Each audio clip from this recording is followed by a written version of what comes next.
Okay, so we're going to get started with the parliamentarian training for UIL State this year. If you have been a parliamentarian before, this is just a review. If you have never served as a parliamentarian, this will be things you need to know. If you have any questions, once you see this, my email address, excuse me, is at the end of this. You can email me with any questions before the tournament.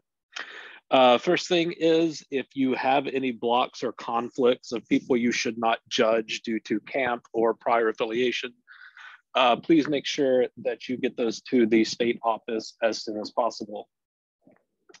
So let's go over the role of the parliamentarian. The most important thing you want to do is do your job as a guide. You want to allow the students as much as possible to run the chamber. They should just be looking to you for guidance if needed, but pretty much they should be running everything.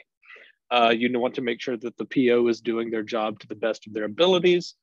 You are also going to be the final decision maker if there are any questions of rules or parliamentary procedure that need to be addressed. And finally, your job is also to determine whether the amendments are germane or not. So you will see some amendments, most likely at the state tournament. And you will see some really good POs hopefully this year also. When it comes to the parliamentarian, when it's beginning the session, just remember this is UIL, so you will have a clerk there to help you when it comes to setup. They will help you with seating charts and all that. They will also have with you usually a parliamentarian notebook that has a copy of the rules, a gavel, a stopwatch, extra sheets for judges, for precedents, and anything like that. If you need something that is not in there, let your clerk know. Once all the students are in, the clerk will help you call the chamber to order, take roll, make sure the students are in the right position, introduce the scorers. They will then distribute the placards, introduce you to the kids, and then the round will start. In a UIL round, the first thing that we have to do is a PO election. It's also during this time that you as the parliamentarian should go over the session time schedule and how the PO auditions election is going to work. How does the PO audition election process work? There's going to be an envelope in your binder that will have presiding officer auditions with little numbered slips of paper in there for these students who are wanting to run for PO to audition in that order. So the PO audition session will last no longer than 1 hour total. So if you have 2 people who want to preside, they will do 30-minute blocks. If you have 3 people, they'll do 20-minute blocks. If you have 4 people, they'll PO in 15-minute blocks. That is how that hour is broken up. Between the candidates that are going to be going up there, please remind every one of them who are going to audition that they need to keep their own precedence and recency chart, because it is not up to one of their competitors to keep that for them. They want to keep their own so they can make sure they can read their own writing and things like that. So they need to keep up with questioning and speeches while they're waiting for their time to try out. The first nominee who goes up should set the rules of the day. You should make sure you time them and give them as close to the exact amount of time each as possible, with not wanting to, stop them in the middle of a block that is a speech and a questioning period. You'll have to do your best, but just try to make sure they all get the same amount of time.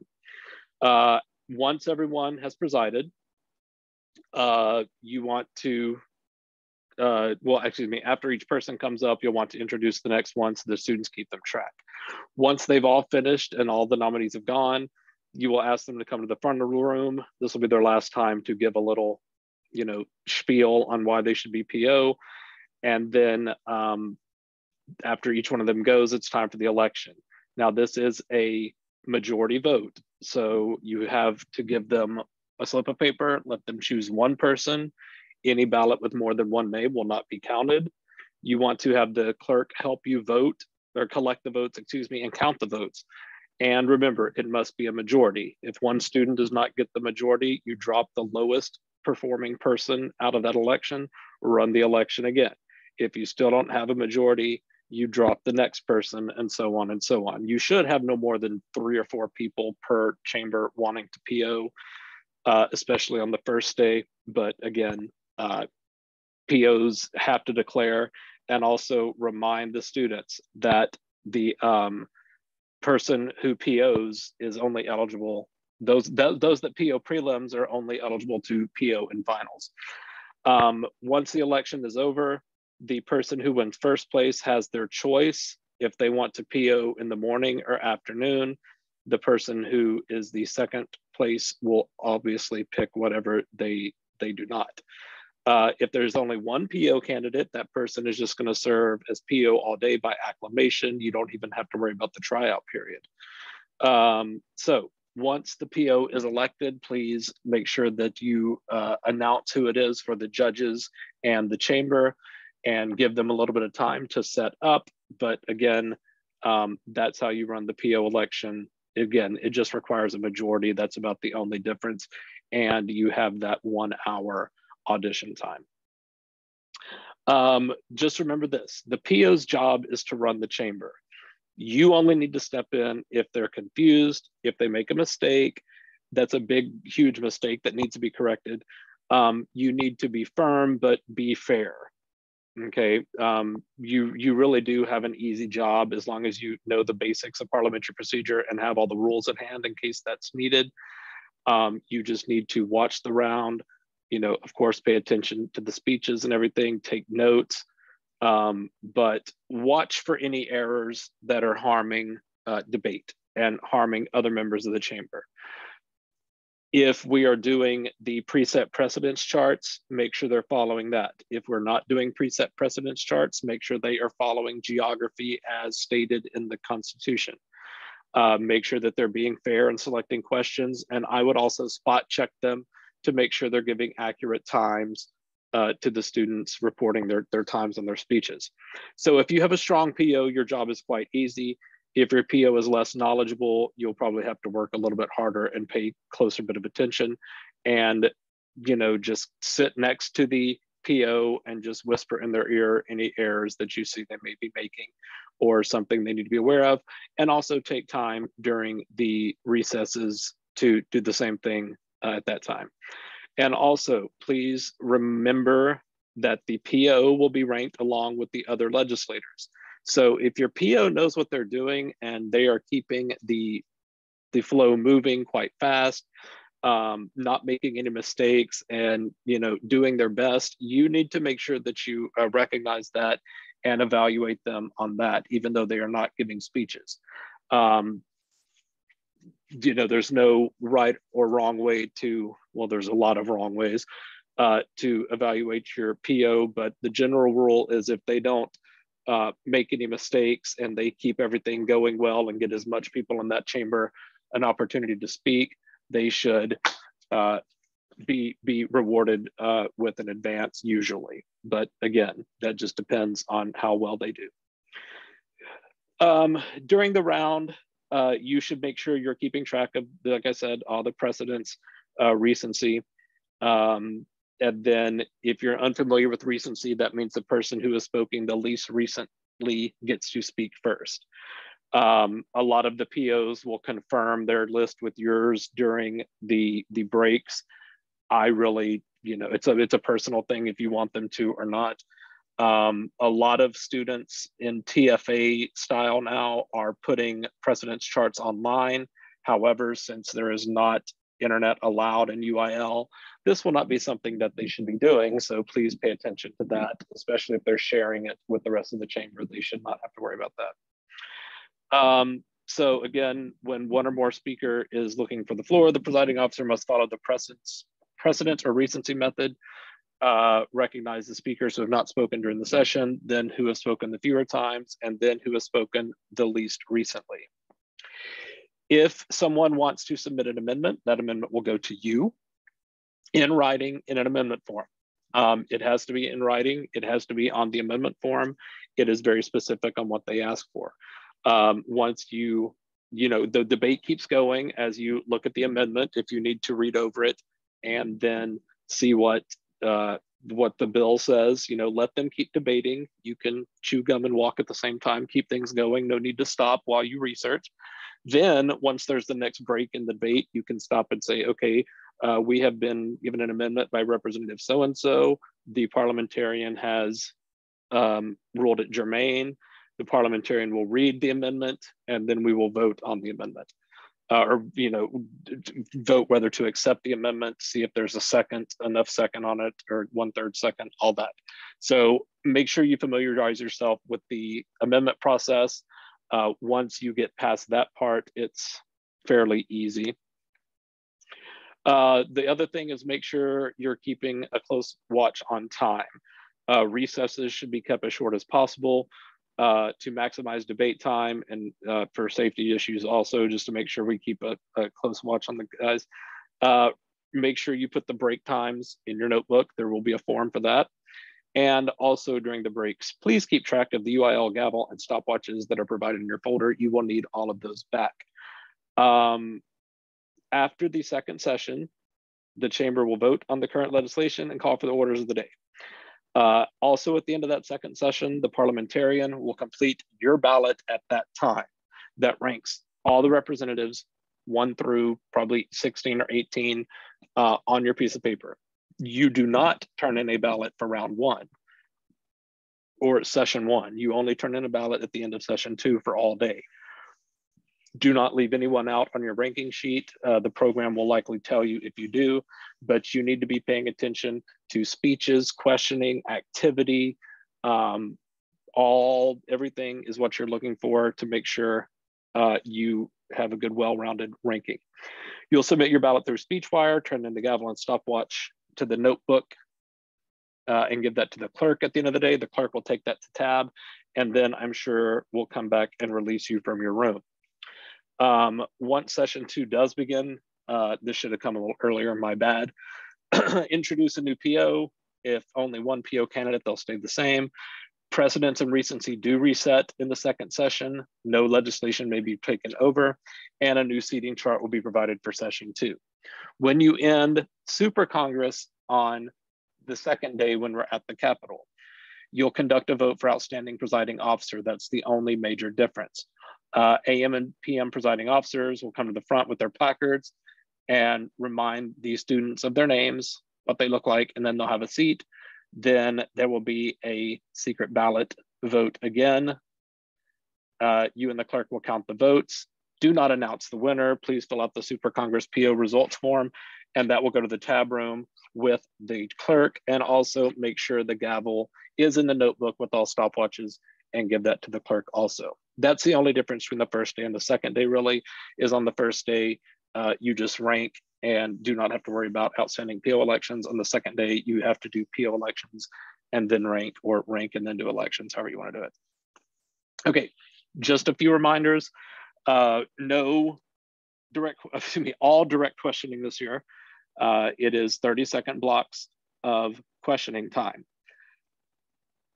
There is no internet access allowed during congressional debate rounds. That was not one of the events that they allowed internet in this year. Reverse precedence is not allowed. They need to be following the precedence that is on the sheet if we're using preset, not on the sheet if we're using, or if not, they're using geography. 3:10 is the maximum time for speeches. There is a 10-second grace period. Please make sure the judges are aware of this in your room, because some judges think that 3 minutes is the stop time. Some people think that 3:10 is, make sure they understand it is a period that they have time to do that. Make sure the PO is keeping time for the speakers. It is not recommended that you take breaks after each bill or resolution. You want to keep the recesses to a minimum. This says they should be no more than 20 minutes, but being the state tournament, you would think they'd want to keep them down closer to 10 for the whole session to make sure they have time to get as many speeches in as possible. But again, please keep track of the breaks. There will be a lot of forms, including the CCR in your Parli notebook. If you have any questions, consult that first, and then you can reach out to Tab if you have any more questions. Okay, one other thing we need to go over is relinquishing the chair. This is something that UIL allows, and this is for students who have usually an authorship speech on the docket that they want to give, but they're also the PO. This usually happens in the chambers where there's only one PO, and they really want a PO, but they also want to give the speech, and they're the only PO. But in that situation, if there is a, student A is presiding, and on the second piece of legislation is his bill that he wrote, he wants to give a speech on it. So what he can do is he can relinquish the chair, give it to another student. This student needs to know who they are ahead of time. That doesn't need to be sprung on them at the last minute. But he should then relinquish the chair to that person who will serve as the PO during this bill. The student A will then give his authorship speech and be questioned, and can also ask questions during that time. Once a vote is taken on that piece of legislation, that is only then can the PO resume the duties of the chair. So once they speak on the bill, there has to be a vote taken on that bill, and it has to be disposed of before the PO can replenish the chair. Now, if there is not a student who will do it, it will probably come to you as the parliamentarian to take that job on. A couple just last few things here. Are amendment speeches scored? Yes, amendment speeches are scored, and they count towards precedence. When it comes to authorship or sponsorship speeches, first it goes to the school who wrote the legislation. If there is no one from that school in the chamber, it goes to the ESC who submitted it. Then if there's no one from that ESC who submitted it, it goes open to the chamber and is then based on precedence. Another question, can the PO consider a previous question if there are still speakers who want to speak on a piece of legislation? The answer is yes. It's up to the chamber to vote and determine the outcome. But usually what will happen is the person making the motion will withdraw it when they know someone else wants to speak. However, there are times when people are, playing the game and treating it as a competition, and they are doing this to not allow someone to speak. And if they have the votes to make that happen, then that passes.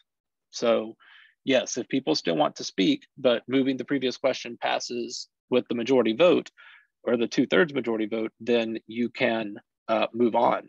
And that's just, them's the rules. But again, it's never appropriate to interrupt a speaker to move the previous question or anything like that. They have to wait till a natural break happens. Can students suspend the rules to skirt UIL rules? No, that is absolutely not. And finally, are chambers open? Yes, the chambers are open. They are allowed to go in and out, but again, make sure you're keeping an eye on that. They should stay in the chamber as much as possible. Okay, that's about it. If there's any other small things, we will let you know. If you have any specific questions, please email Jana or me. There are our email addresses. Good luck. And if you have any other questions about serving as a parliamentarian, let me know.